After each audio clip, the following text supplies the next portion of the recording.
Bonjour à tous et bienvenue dans cette nouvelle vidéo de Aide BTS MUC et Aide BTS MCO. Bienvenue dans cette vidéo. Aujourd'hui on va voir une notion à retenir pour réussir vos dossiers de PDUC et d'ACRC, pour les préparer et surtout pour préparer vos euros. Allez, c'est parti, n'oubliez pas de vous abonner et d'aller sur notre espace membre pour avoir accès à toutes ces fiches de révision. Quelles sont les 4 méthodes de vente principales qu'on peut retrouver dans un magasin? Donc la première méthode de vente, c'est le lip service. Donc en fait le lip service, c'est quoi? C'est finalement c'est la distribution aujourd'hui qui est assez traditionnelle finalement, puisque le client est totalement autonome.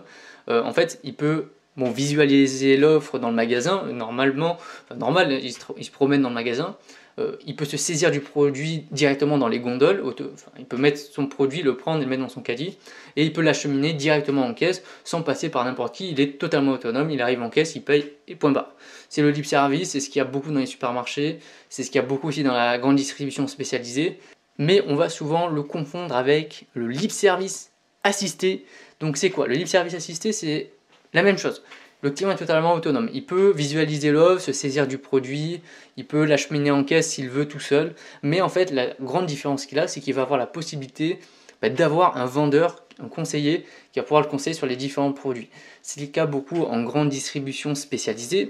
Par exemple, au rayon, je sais pas, gros électroménager, au rayon télévision, vous allez avoir la possibilité d'avoir un vendeur pour vous conseiller sur la meilleure télévision du jour ou en fonction des besoins du client, etc. Donc vous allez avoir affaire à des vendeurs. C'est la grande différence avec le lip service, c'est que le lip service assisté, vous avez un vendeur qui est pas très loin et vous pouvez avoir recours. Vous n'êtes pas obligé d'avoir recours, mais vous avez la possibilité. Troisième méthode de vente, c'est la vente traditionnelle.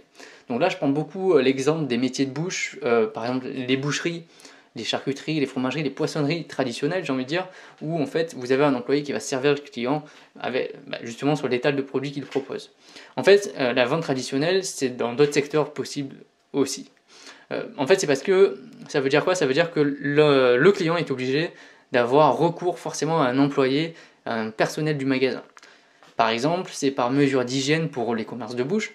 C'est parce que peut-être que les produits ils sont lourds ou inaccessibles, par exemple dans le bricolage, dans les magasins de matériaux, certains produits ne sont pas accessibles. Et donc vous allez être forcément obligé de passer par un vendeur, par un personnel du magasin pour pouvoir vous acquérir l'offre. Par exemple, c'est aussi des produits qui sont sur commande, donc ça se fait beaucoup dans l'ameublement par exemple. Vous commandez, vous passez par un vendeur, et c'est ce qu'on appelle la vente traditionnelle. On ne peut pas se saisir du produit de manière autonome et l'embarquer avec nous directement en caisse. On est obligé de passer par un vendeur. Et vous avez la distribution automatique, donc les distributeurs automatiques.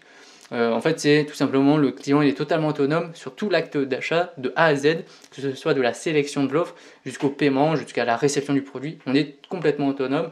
Bon, évidemment, vous pensez directement aux distributeurs que vous retrouvez dans les gares de métro ou autres ou ailleurs. Mais il existe plein de types de distributeurs aujourd'hui. Bon, les distributeurs de café, distributeurs maintenant pharmaceutiques, vous avez des distributeurs dans les petits outils de bricolage aussi, ça se développe. Donc il y a plein de formats, de nouvelles méthodes de vente en automatique qui sont en train de se développer. C'est la distribution automatique.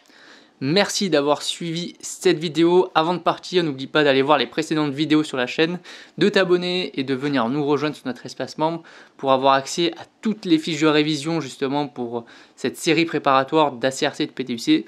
On se retrouve très bientôt pour une nouvelle vidéo. Allez, bye, à bientôt.